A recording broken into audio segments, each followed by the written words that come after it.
everyone. So today I have prepared really cool and interesting video about Chinese religion or religion and culture in modern China. And believe me, it's not gonna be boring. So a little bit of a lecture, okay? So please note that there will be some background about the religion. And so this video will be devoted to religion in the modern China, right? So we will consider the most popular religion teaching talk to professor of religious studies at my university, and we will try to understand what place religion takes in the Chinese society today. And moreover, this is first part of the video of the religion. The sequel will be actually released quite soon, and I believe we made it very, very interesting for you guys. Let's go.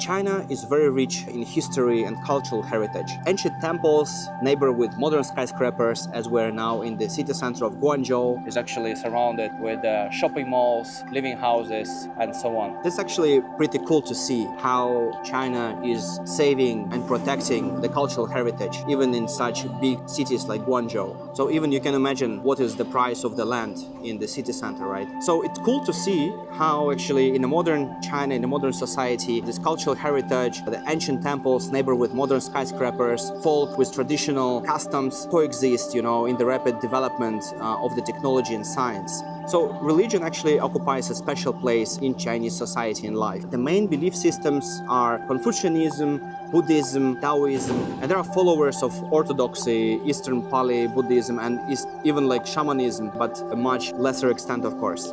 But today I really want to touch on the major religions and their place in everyday life in China. To do so, I went for a short trip, visited several temples in Guangzhou around the city, and that have stood here for centuries. So these actually will relieve us not only a spiritual heritage, but also a key to understanding business features in this country, how religion and culture affects business decisions and business mind of local people. For me personally, particular interest was actually understanding what place religion in China has the business sphere and how actually it affects the decision-making in China's dynamic economy, in its development, and how religion and spirituality influence entrepreneurs in the Middle Kingdom, right? And the holy cities are becoming points of intersection between culture and economy, business, right? So also, especially for this issue, I talked to a religion studies professor who was able to describe quite accurately, right? And being born actually in Guangzhou city and witnessed herself all the rapid development that happened in the city. How actually the merger of and the position of the religion happened in the life of this beautiful country. And what are the traditions, superstitions, and what you need to know and what you need to consider yourself when you come here to make business in China, to make it easier, right? To make a perfect connection and partnership with your Chinese entrepreneurs when you move here.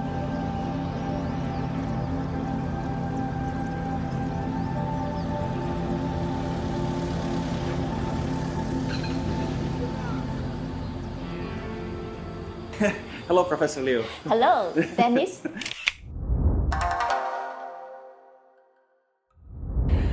Thank you very much for being here. Oh, you're welcome. It's very important for me and for a lot of people who will learn a lot about Chinese culture, Chinese business culture, and of course religion and culture is connected together. So it's very important to really understand roots of China, because China has tremendously long history of over 6,000 years. So that's why it's very important that it also comes into our nowadays. Please, Professor Liu, could you please share a little bit information about your experience, about your background? I see. I'm glad that you are interested in Chinese culture, Chinese traditions, in Confucianism, Buddhism, and Taoism, for example. It's my pleasure to be here to discuss questions, things like this with you. I have been a teacher at China University since 1984. I had taught English literature and American literature for many years. until when the International School of China University was established and I began teaching Chinese religions in the course of introduction of traditional Chinese culture. And I'm responsible for the section of Chinese religions, which mainly cover Chinese Buddhism and Taoism. And besides this, I have also been teaching literature in the College of Foreign Studies. Yeah. Wow, so you have very rich experience Thank you. But I have retired a few years ago, but I still keep teaching Chinese religions in the course. At Jinan University. Yeah, at Jinan University in this course, right.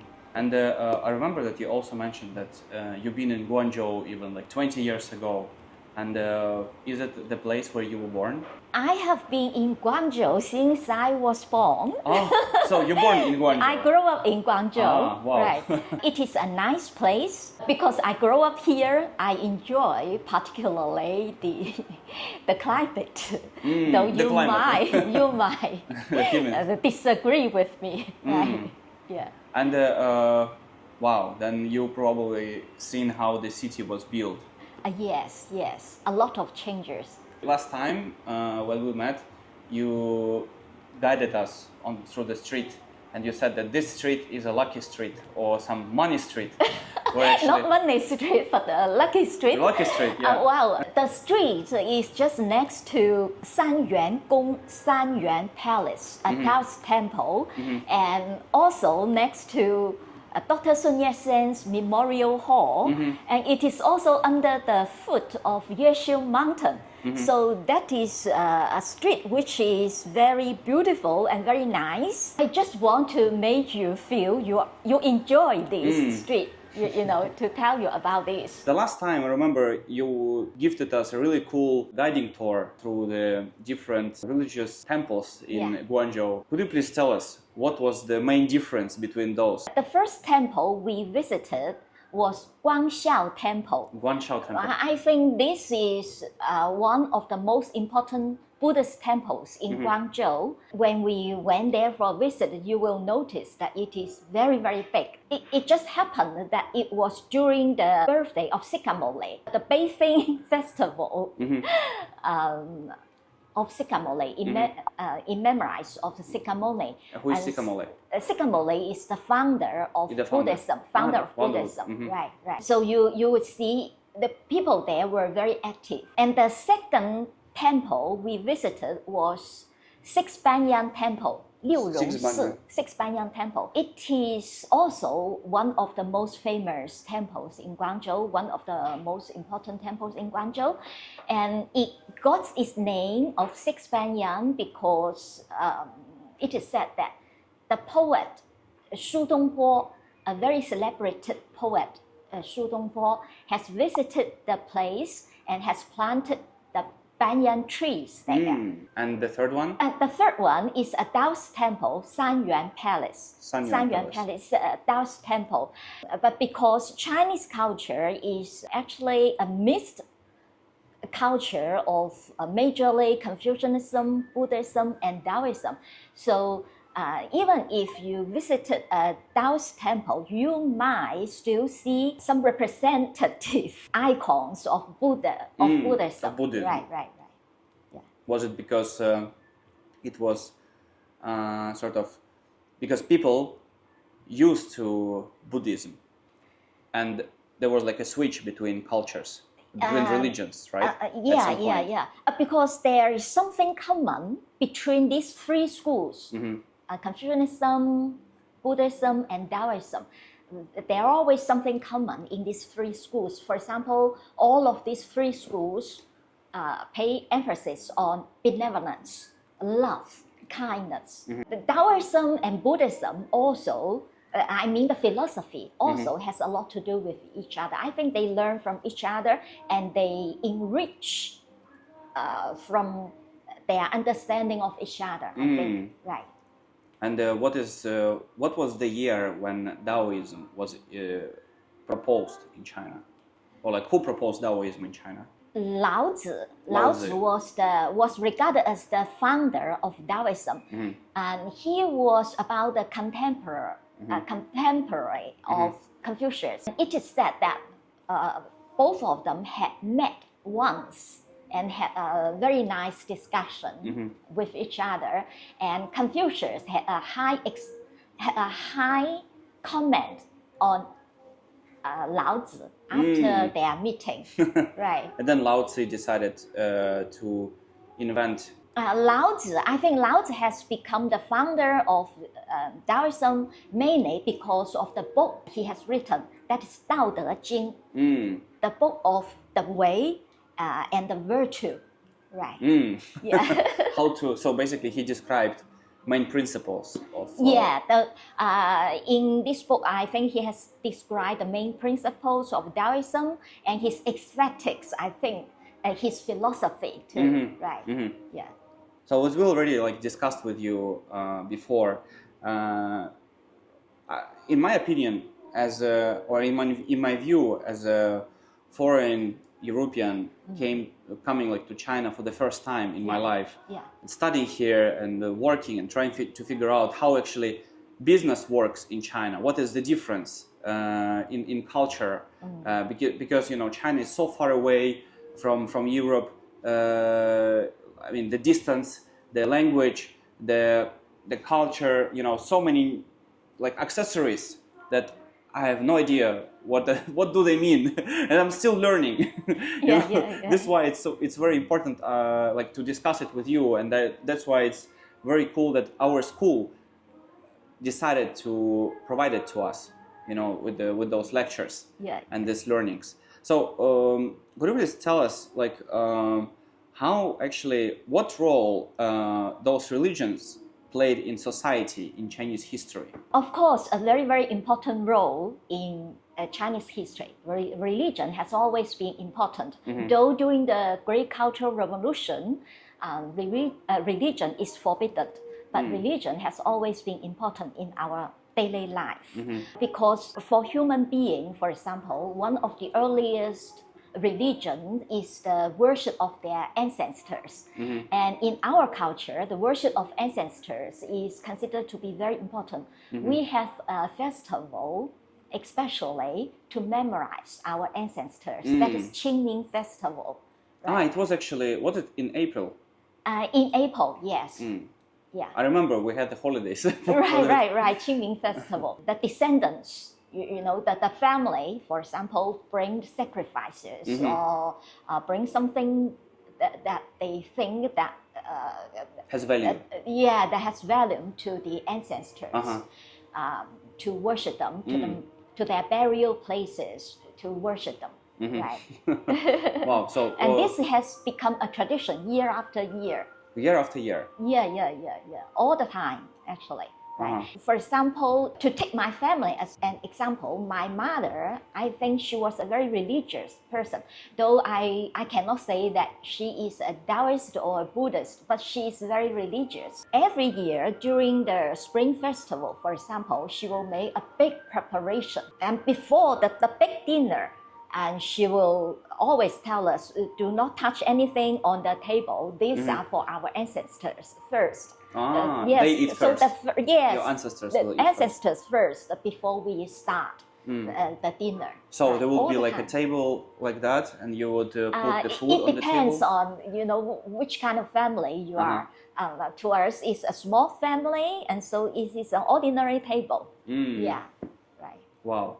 So and then you put the food on the table. And then you don't eat first. We don't eat first. We wait, and we might say inward silently. Some prayer. Yes, some prayers like this. Yes. But that was about. Is it written in the book, the pray, or you just talk? No. Just something like what a Christian say, God bless me, or God bless the family, or God bless the country, God bless the people, something like this. It is not written, but for Buddhists, they will always, I think, Nan Wu Ami Tuo Fo is an expression that they frequently say inward, inside, right? And that is respect for the Buddha. But to our generation, we do not take this so seriously. Because actually, still we have that, but not that big and not that, sometimes we just probably a little time, But for my mother, well, that was a big event, right? Actually, before coming here, you said that you were reading one book about Confucius. Right. I was reading The Analyst.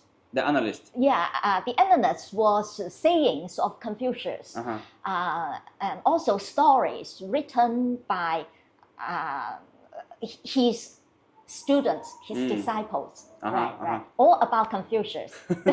So, do you think in like the Confucius, from the perspective of Chinese business people, is it a religion or it's philosophy of life? Well, because I myself is not a business people, but so I think I will just answer your questions in my own perspective. Confucianism is actually a philosophy. Confucius himself has no idea to build up a religion, and Confucius has actually tried all his endeavor to trying to help all the states, the countries at that time. There are some small countries and small states at that time, to provide a better life to the citizens, to the people. And he tries all his efforts, all his time, in spite of all the failures, all the ups and downs of his life. And because Confucius himself has inherited or has spread many good values, many precious values. And he is also an educator, a great educator, and his students also help to pass his message to the later generations. So Confucius has become a divine, a saint, a divine person. As we, in our tradition, and I think in many traditions of human beings too, worship of ancestors is our earliest religion, and we still keep this to this way. So because Confucius is such a great person, is such a divine person, and so people want to memorize him, and they also regard him as a god. And in this way, I think some people will just think, well, Confucianism is also a religion. Actually, it is a philosophy, it's a school, it's a wisdom, I think, a school of wisdom, right? Wow. So it's Confucianism is a school of wisdom. Yeah. And some people think that Confucianism is a religion. So for someone, some might think, right? Some might think. What is the? But he is not. But the statue of Confucius might be worshipped in some of the temples. That is because we have worship of ancestors, and Confucius is such a great person. An ancestor, right? So ancestors, you mean not only your parents, but generally, like the generations also we of worship others. The emperor of Yan, the emperor of Huang. We are regarded as Yan Huang Zishen, the descendants of Emperor Yan and Emperor Huang, and we worship them. Yeah. So the family ceremony does not really have ceremonies to worship the ancestors like this. We worship our own ancestors, family ancestors, right? Family ancestors. But in general, right. Could you please remind us what is the key learnings from Confucianism? What are main principles that, let's say, he brought into society? He has brought many valuable ideas, I think, values to the society. One is benevolence, love, benevolence. Love. Another is, benevolence is a very wide category. Confucius even himself has explained this in different perspectives, actually. And Confucius paid a great respect for the rituals, for the rituals of the earlier dynasties, because he think, well, the society of his contemporary has got corrupted or something, and so he wants to bring back the beautiful things, the beautiful ceremonies, the rituals of the past times. So etiquette is also his idea. And he also has talked about money. Could you please tell me, what is the wealth from a Confucius perspective? The wealth. Yeah, Confucius has actually talked about wealth in different perspectives. For example, he once taught to his students that simple life is a great enjoyment. If it is the wealth, if the wealth is taken from an improper way or from an indecent way, it's not a respectful wealth, and then to me it will be as light as clouds. 富贵于我如浮云. Right? That is a very well-known Chinese sentence. 富贵于我如浮云. A wealth or fortune to me is as unimportant, as light as clouds, as floating clouds. Right. So in Confucius, and this is one of his perspectives. But he had also talked about money in, for example, a wealth taken. If a gentleman takes a wealth, it should be taken in a proper way, in a decent way. Actually, he doesn't think a gentleman really loves money, but there is a saying in a very famous book, is the wisdom of ancient aphorisms. The book of wisdom of ancient aphorisms. A saying is, 君子爱财，取之有道. A gentleman loves wealth, but he will take it from a proper way, from a decent way. But this he will earn it by hard work. But this will probably is not really a saying of Confucius, because this book was written or was spread out only many years or dynasties, some dynasties after Confucius' time. So this might not be the sayings of Confucius, but this is a very well-known saying, right? So, to my understanding, then Confucius meant that wealth should be earned by hard work. Right, it should be earned in a good way. In a good way. It should not be earned by bad means. Should not be earned by bad means. And he also talked about wealth, about the people. One day, one of his followers told him when they were in Wei Guo, in a state of Wei, he had a talk with his follower, his student, and he said to his students, well, look, there are quite some people already, there are quite many people already. And so his student asked, and so now when we have so many people, what should we do about them? And Confucius said, well, then make them rich. And his student asked him, then when they get rich, what should we do about them? And Confucius said, give them education. Give them education. Yeah, so make people rich, make the country rich. So prosperity of the nation, of the country, is what Confucius wants to do in his endeavors. You know, he always tries to work to the society, to work under the governors, under the emperors, to practice his ideals. Though he had encountered many ups and downs and failures, but he tries all his life. Wow, that's eye-opening. Do you think that does businessmen in China put something in the office to bring good luck?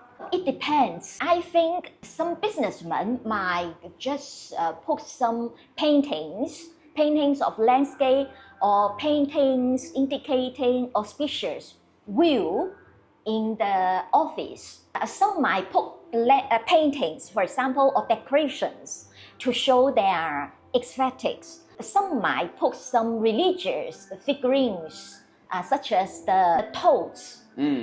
the frog, toads, the three-leg. right? The three-leg toads, which is a legendary auspicious object, and they think that this toad could spit money from its mouth, and so that is some people might do this. I think one of the most popular auspicious object is the fortune cat. The fortune cat. Fortune cat. Yeah. With this moving pan. Right. I didn't actually pay much attention to this. For me, my impression is a big company might just have some big landscapes, big paintings or decorations, which might be or might not be related with religion, but might demonstrate their aesthetics. Like red lights. Like those that are in the or entrance. They might have Chinese paintings, Chinese calligraphies in their office. Right. So, but those are usually not associated with religion, those calligraphy. It's just the design. Some have religious ideas in the calligraphy. It depends on what quotations you have in the calligraphy. Right. So, in this money toad, the three-leg toad, is it popular in China? I cannot say it is very, very popular, but there are some business people who love it. And my brother, who has traveled all over China, had once brought back a toad. You know, the fortune toad, right? Fortune toad. At least that was very popular in the place that he had traveled, and he had taken back, taken it back, right? So is it like so that in different provinces in China there are different accessories for luck? There could be, yeah. So let's say in one place, as you said, there is like a money toad. In another one, lucky cat or lucky kitten. The money toad is kind of well known. 蟾蜍, 金蟾 in Chinese culture is always related with money or with something good. 金蟾, golden toad. Right. Golden toad. Yeah. So because in the office I've been yesterday, I have seen there was like a toad. I show you the picture. Yeah. And also many offices and factories in China that I visited, they use the Feng Shui or Feng Shui. Feng Shui. Yeah, that you see like the pond with the fish, with red fish or like golden fish. Right. Then you see also the reception with beautiful girls that are like waving to you. Then you see sometimes you see also mixture. You see like the sign of Communist Party, and then you see also the signs of of Chinese culture with those red lights, and everything is made with Feng Shui. So it's like really truly it's a mix of new China, politics, religion, tradition, and all of it together. Yeah. So it's like when you as a foreigner come here, it's so difficult to understand. Right. Wow, you have to take into account all of this. Yeah. It is true that China is getting more and more open-minded, and he has opened its door more and more wider to the foreign countries, I think, and to foreign culture. We also learn from Western culture, for example. So there's a mix between a traditional Chinese culture and Western culture, right? And also cultures from other countries. Feng Shui, did it come from culture or it came from religion? As far as my understanding is concerned, Feng Shui is more concerned with culture than religion. But Feng Shui the idea of Feng Shui can go into something like superstitious. Nowadays, Feng Shui I think in a business or in a family, when they purchase a new home, a new house, for example, they might still use their understanding of Feng Shui to judge whether this is a suitable place to work or to live. I think in modern times, the Feng Shui has become kind of like the study of the landscapes, of the atmosphere, of the environment. So it's energy, more about energy. Yeah. So that to make your work or your life more comfortable. Does it mean that also yin yang is the part of yin yang is also a part of that. like balance. Right, the balance, understanding of yin yang is also helps you to have a better understanding of the world, of the universe. So do you think that there are also some religious practices that some people integrate into their business routine? You know, maybe food, that how they eat, or the drinks that they drink. Some business might pay attention to Feng Shui when they move in or when they decorate their places. So it can attract more luck and prosperity. Right. They might, but not to all the business people. I don't think all the business people will do it that way. I think it depends. It depends. Right. So what do you think what future changes in the relationship between religion and business can be expected in the development of modern society in China? Like when the Gen Z, like new, like younger generation, like me and the others, like 30 years and above, what relationship do they have with religion and work? Young people have a much free environment to access what they are interested in as far as religion is concerned. I just read an article posted by the National Religious Affairs Bureau, which is about the policy, the government policy that they understand. They said the government has meetings about religious affairs, national meeting, about a few years ago, anyway.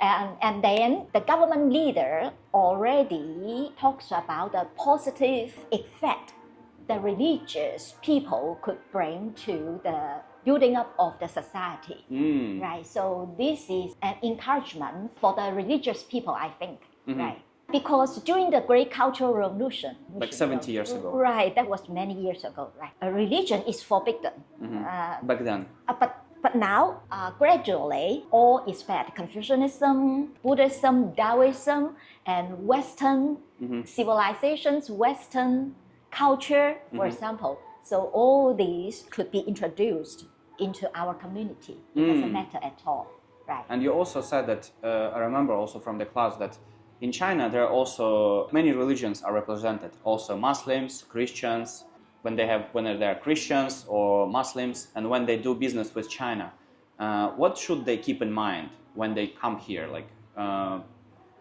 regarding the culture and religions, to show respect to local people in China? As far as the European friends are friendly, I think that is enough. As far as they have a goodwill and as far as they are friendly, I think that is enough. They do not need to be bothered by things like this.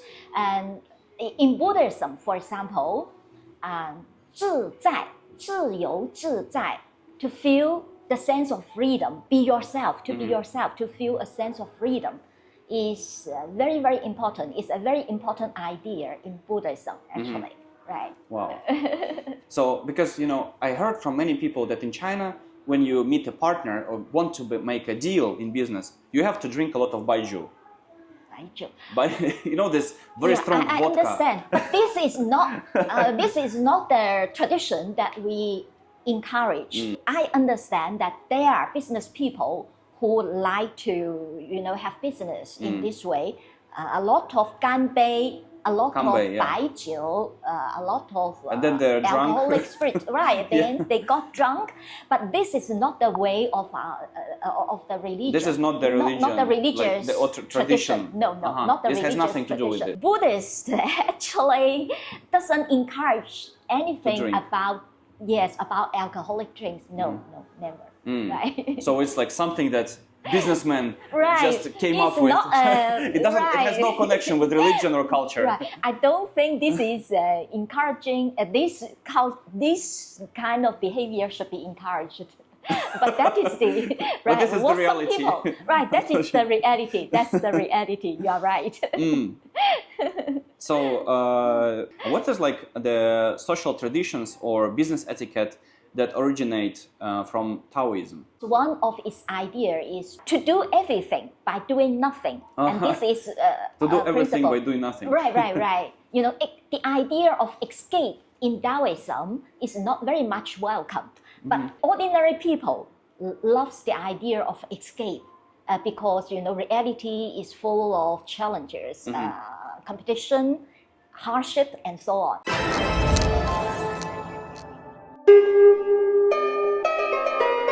So basically, the Chinese religion has a number of peculiarities that differ them from the religions in Europe or the Middle East. So in traditional China, the emperor was the supreme sacred figure, right? And the religions and teachings performed instrumental functions to the imperial power. This led to the fact that China actually never had a dominant religion, and consequently there was no desire to convert the entire population of the country to it. So let us understand what traditional teachings are and what their role in the people's lives. So let's start with Confucianism. This is one of the oldest religions, oldest teachings, right? Some people take it as a religion, some people take it as a philosophy of life, but this is, first of all, it's a teaching, right? So it's named in honor of its progenitor, the philosopher Confucius. So Confucianism is considered a moral and ethical doctrine that actually answering all the questions about the place of man in society and the world. The root of society problems should be thought in the fact that people have stopped following the traditions of the ancestors. In order to restore harmony in the state, it is necessary to return to the origins of traditions and put them into practice. The ideal state, according to Confucius, should be similar to a family in which there is a rigid contribution of roles among its members.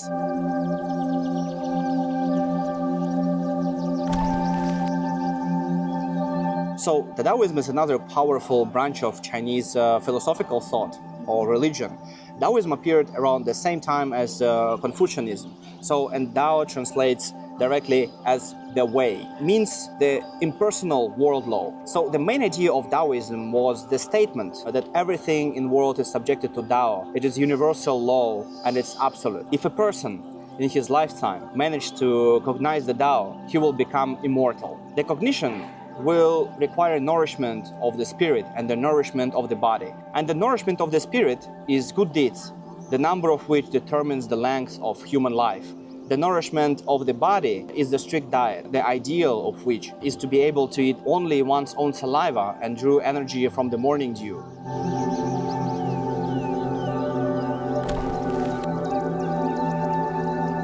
This will leave us with Buddhism. This religion actually came to China from India, yes, so it became one of the first external spiritual movements.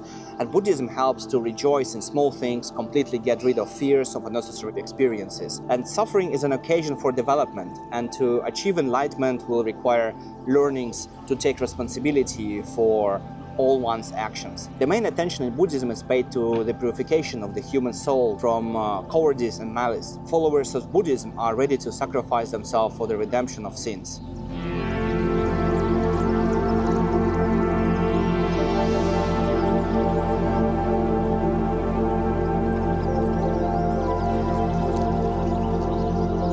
But when we're talking about modern China, one also cannot ignore Islam, Muslim religion, which has been prevalent here since ancient times. So the Muslim religion was brought to China by Arab merchants and preachers. Today there are around 60 million Muslims in China, most of whom live in the western part of the country. The PRC was the Chinese Muslim Association, which promotes the development of Islam in the country. And guys, also I managed to visit the Catholic Church in the Shamyan neighborhood.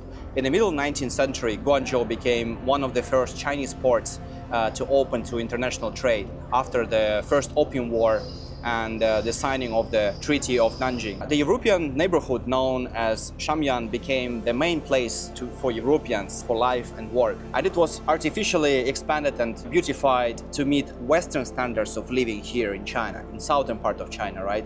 So for the Chinese, entry in the neighborhood was strictly limited, but not forbidden. This Catholic church in Shamyan was built to serve the spiritual needs of the Europeans. And it became not only a place of worship, but also a societal center for the European community over here in Guangzhou. And the architecture of the church in this Gothic style, which is typical for European religious building all the time. And inside the church you can see stained glass windows and other decorative elements that were brought by European craftsmen. This church symbolized the cultural and religion influence of the West on China and during the colonizing period. It's also a reminder that of the complex relationship between the Chinese population and the Europeans. So China's rapid economic development and urbanization led to social and cultural changes. In the face of these transformations, some people turned to religion to find solace, meaning, and ethical guidance. So religion plays a significant role in the cultural and societal life of the Chinese people.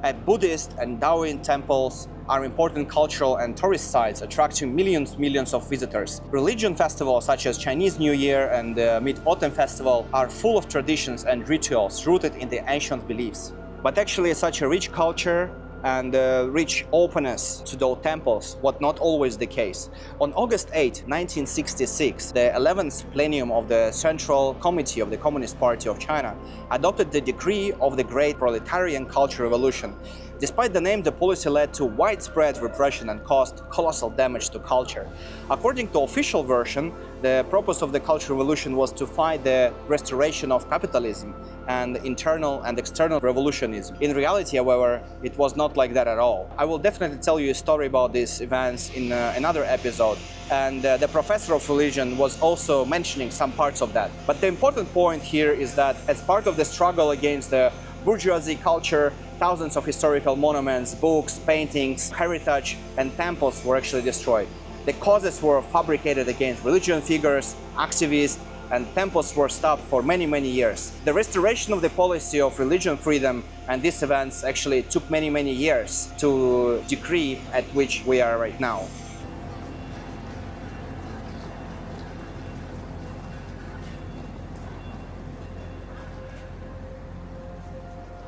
And speaking of religion tolerance to foreigners in China, as you know, in recent decades, China has attracted a significant numbers of foreign students, employees, experts, workers, and entrepreneurs who bring their religion traditions and practices with them. For many of them, it is important to keep their faith and continue their religion practices, despite actually the cultural differences in their new country.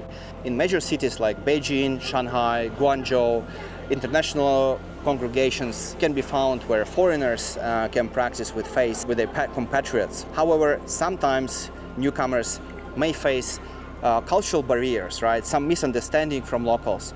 But many foreigners find ways to adapt, sometimes even mixing and merging their religious practices with the local practices and traditions, resulting actually in quite interesting cultural synthesis. Overall, religion remains a very important, significant part of many newcomers' lives, despite their limitations and challenges. So guys, and that brings the first episode of series to a close, and I hope that you were as interested as I was in learning more and more every time, every day being here in China about the various teachings and the place of religion in Chinese society.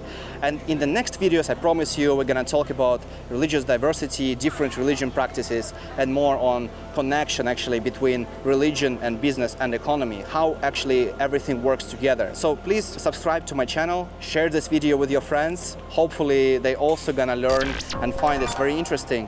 And we have a lot of cool content and stuff ahead of us.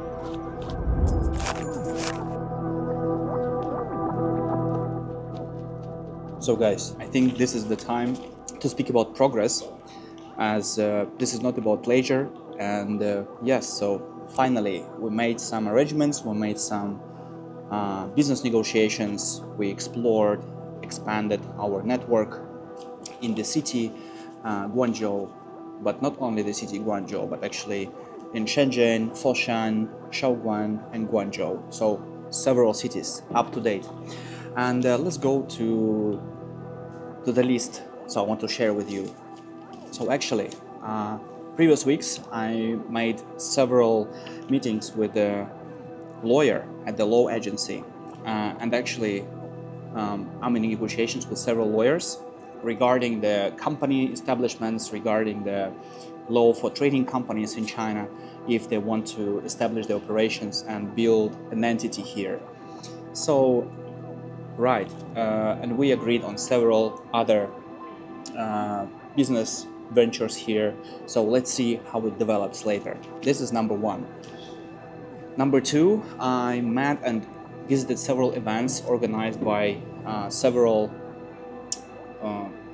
actually I visited several events organized by trade unions from European Union, between European Union and China, right? So those are chambers of commerce. So I have contacted several chambers of commerce of Sweden, Finland, Netherlands, Germany, and I'm gonna show you several things that happened to me while I was at the part of the delegation of those unions. Recently, we made also interview of a marketing agency in Guangzhou. So we met with two partners that founded and established a marketing agency, digital company here in Guangzhou, and worked with several big companies from the West countries like Pepsi, Amway. They worked with brands like Lay's and others, and as well with Chinese brands. So this is going to be very, very interesting, and this will be shown in the next episodes. We learned a lot about how marketing works in China, the main channels, how it develops here, and we learned about several differences, how it works, like pros and cons, how actually people watch, how people buy, how people sell. This very important knowledge, guys, and I believe here you can learn a lot of things for you, for your future business or for your work, or it's just a good thing to know, to consider or implement in your own operations. So actually, after visiting Rongo, we've connected with Troy, and as I promised that we're gonna interview Troy about why he actually chose a preferred Chinese dream over American dream, why it suited him better. But nevertheless, he's helping us to arrange several meetings in the Foshan. So in the meanwhile, we're preparing those negotiations, we're preparing those meetings. He's working for us, he's working on it a lot. So let's see what type of companies he's gonna bring on the table. With the Swedish Chamber of Commerce, we visited several companies, including Tencent in Shenzhen. It was amazing experience to visit the HQ of Tencent and to see what type of companies and what industries Tencent is working on right now. So it's not only about gaming, or it's not only about the WeChat, but there are a lot of different cloud systems, machine learning, artificial intelligence ventures that it heavily invested and worked very hard to achieve the singularity. Let's see what we can learn more about those big companies as well. Nevertheless, we did our research and we found more than 30 companies that we are currently approaching from this coffee place actually, and to organize the meetings, interviews with several VC companies, with wealth management companies, with the lawyers, with family offices in Guangzhou or Shenzhen or Foshan, and to see how actually we can collaborate with them and find partners for them, find clients for them. Yeah, and learn more about the operations. How do they work? How do they make money? And how can actually we make money together with them, right? How to find pros and cons and win-win strategy right here. As my major at the university that I finished right now is a strategic business management, strategic business development. And I learned about strategy not only in school, not only at the university, but actually in real life as well. So implemented many of those strategies that Michael Porter or Mintzberg were actually teaching us. And there are plenty of strategy schools that worth of our attention. We can actually look at it a little bit further while we're establishing some meetings. Meanwhile, we can also learn about it, right? I believe that will be very good learning for all of us, because strategy is extremely important. And if you want to succeed, make sure you're not only establishing and choosing the right strategy for your company, but also implementing, because implementing is 90% of strategy. Successful strategy implementation is 90% of success. Guys, I really hope that together with us, you're learning something new every day, improving your skills, improving your knowledge, enriching your knowledge, right? So, and hopefully one day you will say thank you to me and to our team that works hard to provide this type of knowledge, to arrange those meetings. So this is not an easy task, as you are seeing only the end result. So actually it includes everything from scheduling the meeting, from finding out whom you're gonna meet, arranging those meetings, contacting these people, preparing questions for them, shooting the video, uploading those videos, working with your team, editing team, scenario team, right? So we have a lot of people who are actually working behind, and really want to thank them for making things happen. Guys, thank you very much. I really hope that was entertaining and a lot of new knowledge for you. So please make sure you subscribe to the channel, put a lot of comments in the comment section below, write some questions that arose during watching this interview, watching this material that was shot precisely for you guys to actually target your interest, and with pure and good mindset that is actually developing new things, developing new knowledge, and improving the knowledge every day through everyday tasks.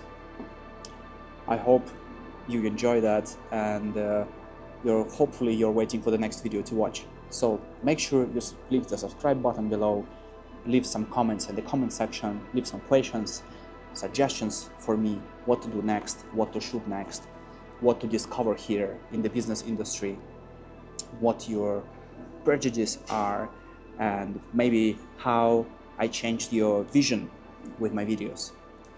Hopefully you're gonna share this knowledge with us and not leave it only to yourself, because we're actually very curious to know how we developed over time together with you guys. This is extremely important, and this is very golden knowledge to us. And remember that your questions make me feel like $1 million. Very Venture China. Thank you guys. See you next time. I feel like I'm losing my mind. Is everybody in the world